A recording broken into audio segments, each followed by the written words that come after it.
सुप्रभात बच्चों। पिछली कक्षा में हमने कविता के बहाने कविता का अध्ययन किया। आज की कक्षा में हम उसकी व्याख्या का लिखित रूप देखेंगे, साथ ही उसके संबंधित जो काव्य सौंदर्य है या जो शिल्प सौंदर्य है उस पर भी हम चर्चा करेंगे और प्रश्नोत्तर का अवलोकन भी हम करेंगे। तो आइए हम शुरू करते हैं आज की कविता। पहला छंद था हमारा, कविता एक उड़ान है चिड़िया के बहाने। कविता की उड़ान भला चिड़िया क्या जाने, बाहर भीतर इस घर उस घर, कविता के पंख लगा उड़ने के माने, चिड़िया क्या जाने। आपके लिए व्याख्या को लिखित रूप में लेकर मैं प्रस्तुत हुई हूँ ताकि आप लोगों को पढ़ने में और समझने में और ज़्यादा दिक्कत ना हो। कवि कहता है कि कविता भी चिड़िया की तरह ही उड़ान भरती है, लेकिन कविता की उड़ान चिड़िया से भिन्न होती है क्योंकि चिड़िया की उड़ान की एक निश्चित सीमा होती है, जबकि कविता में भावों की, विचारों की उड़ान किसी भी सीमा या बंधनों से मुक्त होती है, असीम होती है। इसी कारण कवि कहता है कि बाहर भीतर सभी घरों में कविता के भाव रूपी पंख लगाकर उड़ने का अर्थ चिड़िया भी नहीं जान सकती। कविता में कवि की कल्पना के असीम पंख लगे होते हैं, इसलिए कविता के पंखों की क्षमता चिड़िया के पंख नहीं कर सकते। इस पद्यांश से संबंधित काव्य सौंदर्य इस प्रकार है।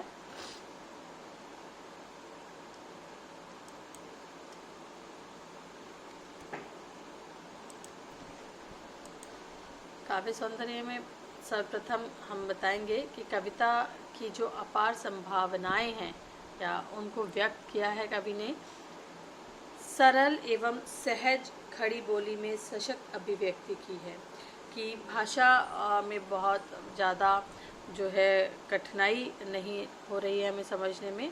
भाषा बहुत ही सरल और सहज जो खड़ी बोली है उसका प्रयोग कवि ने किया है। चिड़िया क्या जाने, अब यहाँ पर प्रश्न किया जा रहा है कि चिड़िया क्या जाने, इसलिए यहाँ पर प्रश्न अलंकार है। कविता का मानवीकरण किया गया है कि जो कविता है, जो काव्य है, उसे उड़ने की बात की गई है, उसके पंख फैलाकर इधर उधर घूमने की बात की गई है। तो इस पद्यांश में मानवीकरण अलंकार है, लाक्षणिकता है। कविता में अनुप्रास अलंकार है कि कविता की उड़ान भला चिड़िया क्या जाने। बहाने, जाने, माने आदि शब्दों में तुकबंदी है कि जब तक काव्य में तुकांत नहीं होगा वो उसकी सुंदरता हमें नहीं मिलेगी। तो इन शब्दों से एक बहुत ही जो तुकबंदी का सौंदर्य है वो उभर कर सामने आता है। युग्म शब्दों का प्रयोग किया गया है, जैसे इस घर उस घर, बाहर भीतर आदि का प्रयोग जो है छंद में किया गया है, जिससे काव्य का सौंदर्य देखते ही बनता है। चलिए आगे अगले छंद पर हम आते हैं। अगला छंद हमारा था कविता एक खिलना है फूलों के बहाने।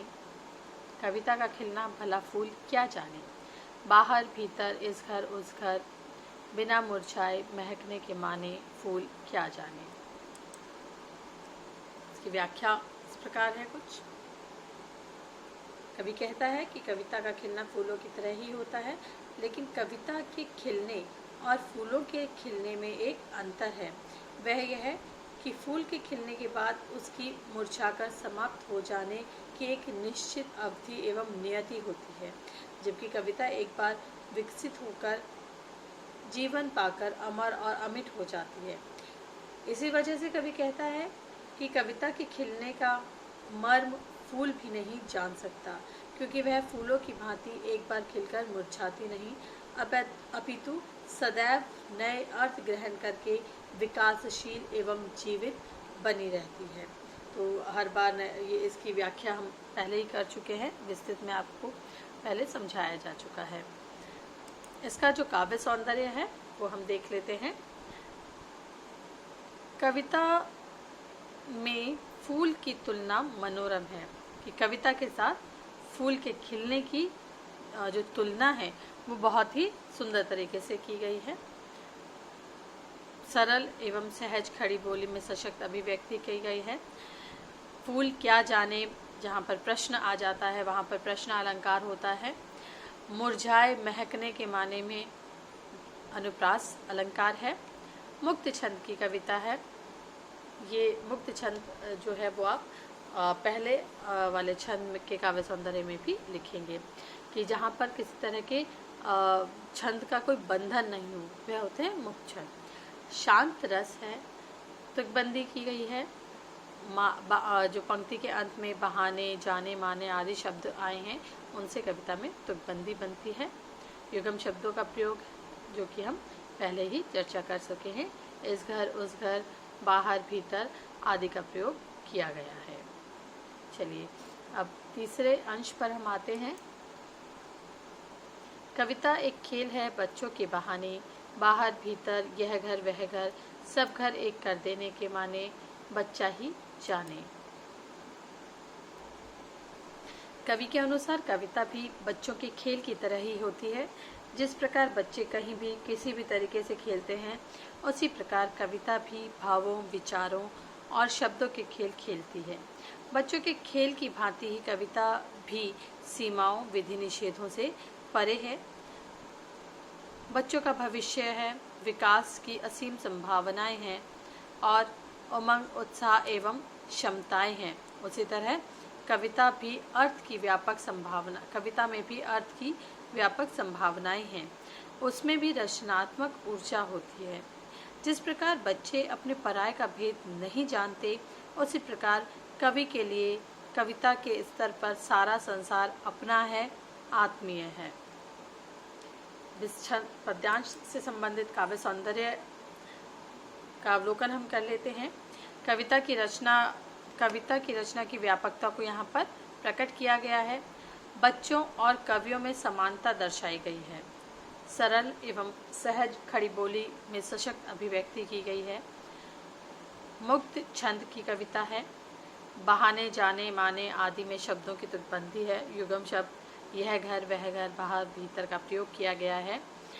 बच्चों के बहाने में अनुप्रास अलंकार है और मानवीकरण अलंकार पूरे पद्यांश में उपस्थित है कि मानवीकरण अलंकार जो है यहाँ पर बच्चों की तुलना की गई है। कविता को एक बच्चे की भांति बताया गया है, इसलिए यहाँ पर मानवीकरण अलंकार है। तो आइए अब इन पद्यांशों से संबंधित अर्थ ग्रहण संबंधी जो प्रश्न हैं उनका अवलोकन हम करते हैं। पहला पद्यांश था हमारा चिड़िया से संबंधित। उससे संबंधित जो प्रश्न हैं, यहाँ पर प्रश्न दिए जा रहे हैं। उम्मीद करते हैं कि विद्यार्थी स्वयं इन्हें सरल करेंगे, इन्हें पढ़ेंगे और इनके जो उत्तर हैं वे स्वयं ढूंढेंगे। आशय स्पष्ट करना है। कविता एक उड़ान है चिड़िया के बहाने। ये जो पंक्ति दी गई है इसका आशय स्पष्ट करना है कि कवि ने ऐसा क्यों कहा है कि कविता एक उड़ान है चिड़िया के बहाने। प्रश्न 2, चिड़िया कविता की उड़ान क्या जाने के माध्यम से कवि क्या कहना चाहता है। कि चिड़िया कविता की उड़ान नहीं जानती है, इस पंक्ति के माध्यम से कवि हमें क्या बताना चाह रहा है और क्या कहना चाह रहा है। अगला प्रश्न आता है, इस पद्यांश का भावार्थ बताइए। भावार्थ जो है वो इसमें आपको बताना है कि किस भाव को लेकर के इस अंश की रचना की गई है।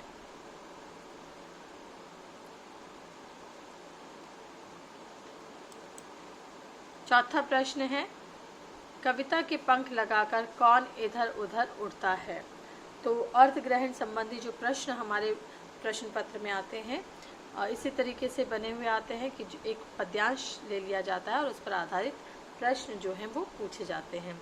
तो इन प्रश्नों का उत्तर विद्यार्थी स्वयं देंगे। अगले पद्यांश के प्रश्नों पर हम आते हैं। फूल के बहाने कविता खिलने से क्या तात्पर्य है। फूल का खिलना या फूल के बहाने जो कविता की तुलना कवि ने की है उसका तात्पर्य आपको यहाँ पर बताना है। प्रश्न 2, कविता के खिलने को फूल क्यों नहीं समझ पाता। इसकी व्याख्या और विस्तृत चर्चा हम कर चुके हैं। प्रश्न 3, उक्त पंक्तियों का केंद्रीय भाव बताइए। केंद्रीय भाव मतलब मुख्य भाव क्या है वो आपको इसमें बताना है। बिना मुरझाए भी बाहर भीतर कौन महकता है। तो बिना मुरझाए यहाँ पर कविता की और इशारा कवि कर रहा है कि जो काव्य है वो बिना मुरझाए सब तरफ महकता रहता है, अपना सौंदर्य अपनी सुगंध बिखेरता रहता है। तो इन प्रश्नों को आप करेंगे। अगला जो पद्यांश है उसके प्रश्न ऐसे इस प्रकार हैं। कविता को खेल क्यों कहा गया है।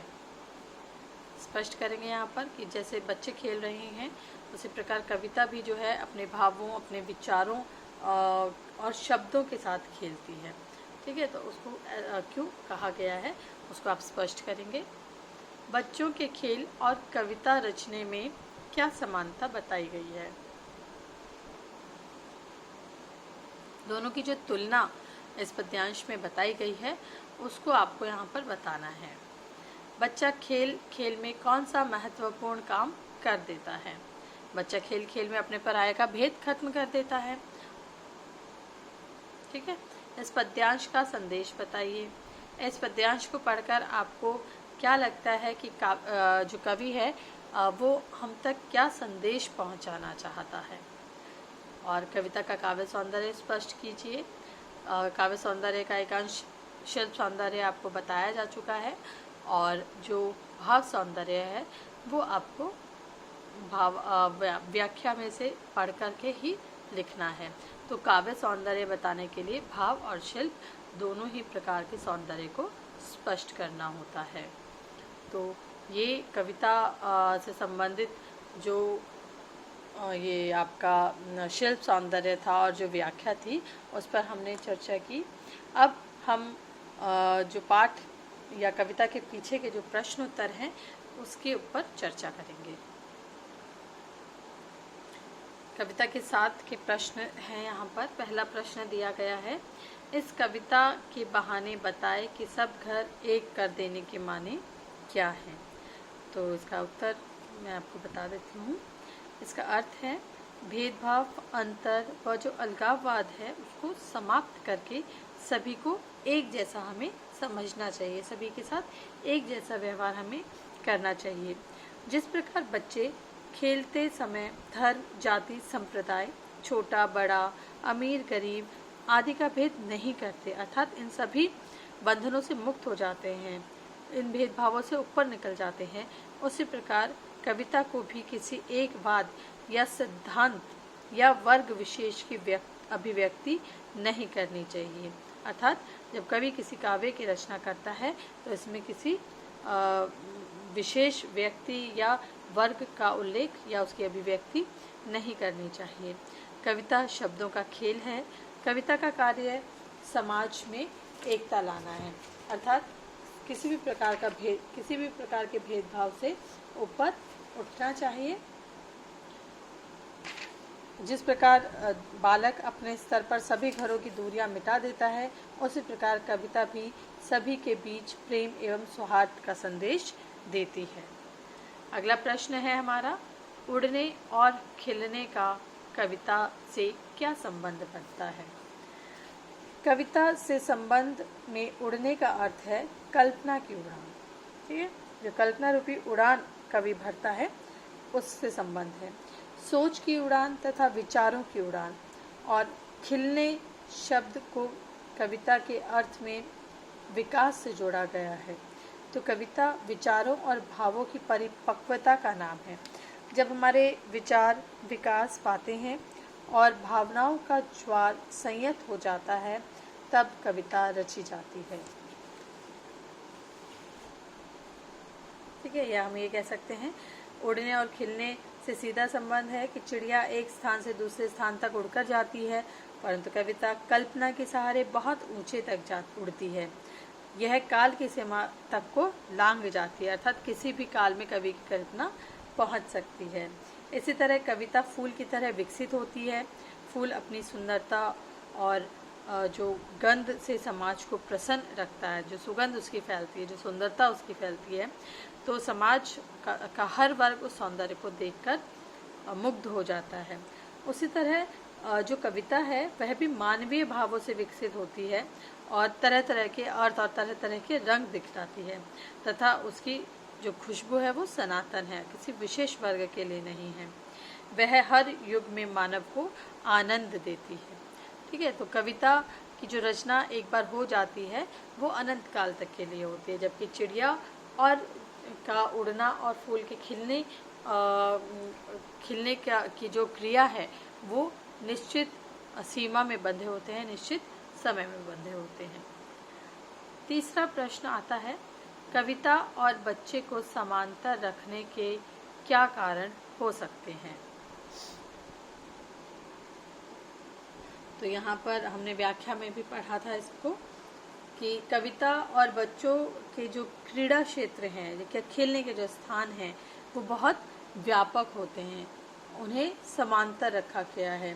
क्योंकि जिस प्रकार बच्चे के सपने असीम होते हैं, बच्चों के खेल का कोई अंत नहीं होता, बच्चे की प्रतिभा, बच्चे में छिपी संभावना का कोई अंत नहीं होता, ठीक वैसे ही कविता असीम है। कविता के खेल यानी कविता में किए जाने वाले सार्थक शब्दों का जो समुचित प्रयोग है वह असीम होता है।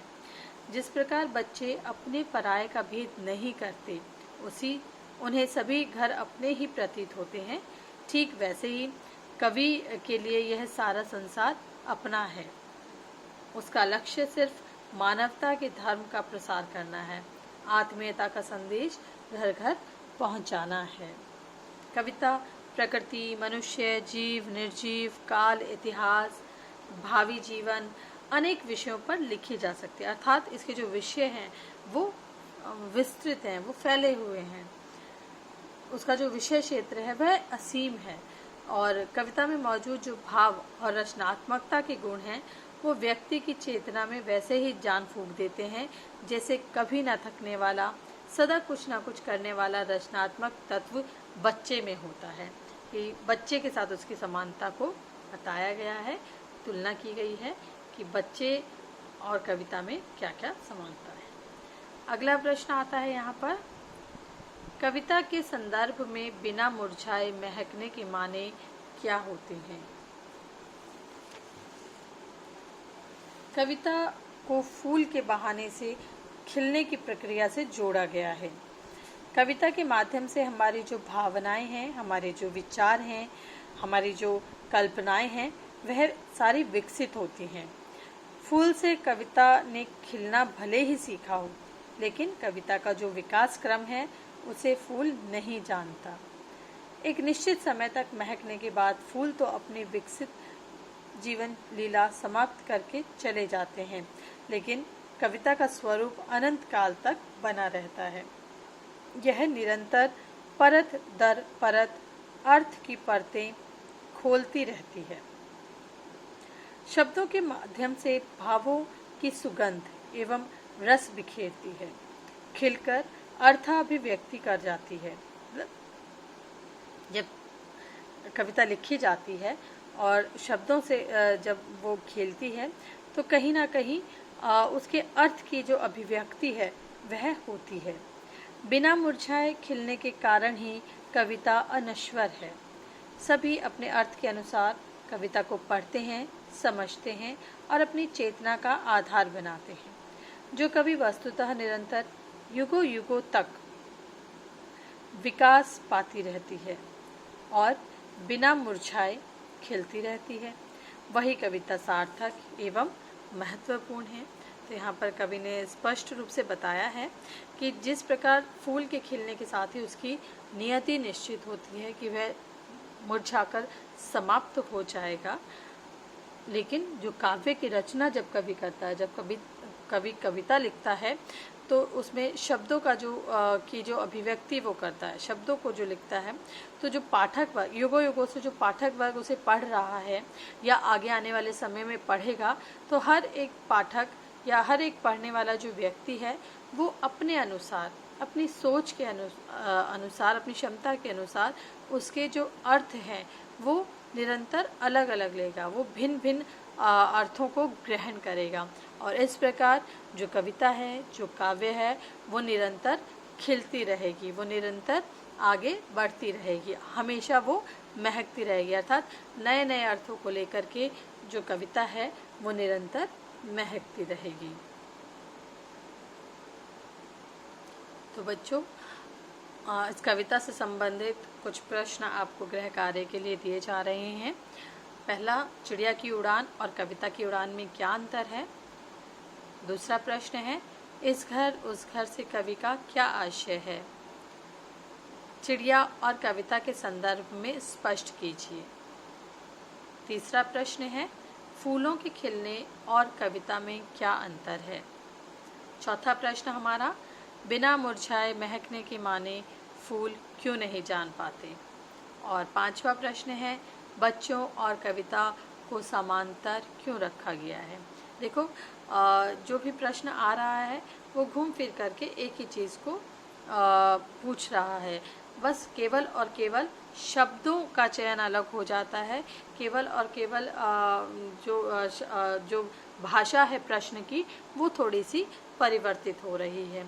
तो हम अगर इसकी व्याख्या बहुत अच्छे से समझ लेते हैं, अच्छे से पढ़ लेते हैं, जो प्रश्न उत्तर आपको बताए गए हैं वो अच्छे से याद कर लेते हैं, तो चाहे किसी भी भाषा में शब्दों का प्रयोग या शब्दों के प्रयोग से प्रश्न को बनाया जाए, ये प्रश्न वही रहते हैं। कविता या पाठ के बाहर के प्रश्न कोई नहीं आते हैं, लेकिन अगर हम उन्हें ढंग से पढ़ लें और उस भाषा को समझ लें कि और जो परिवर्तित भाषा प्रश्नों में हमारे समक्ष आती है, तो हम अगर उसे समझ लें तो बहुत अच्छे से हम उसके उत्तर दे सकते हैं। तो प्रश्न को पढ़ें, उसे समझें और उसके बाद ही आप अपने प्रश्नों के उत्तर लिखें। ये गृह कार्य आप अपने कॉपी में करेंगे। तो बच्चों, आज की कक्षा में केवल इतना ही। अगली कक्षा में एक नए विषय के साथ हम पुनः उपस्थित होंगे। तब तक के लिए आप घर पर रहें, सुरक्षित रहें।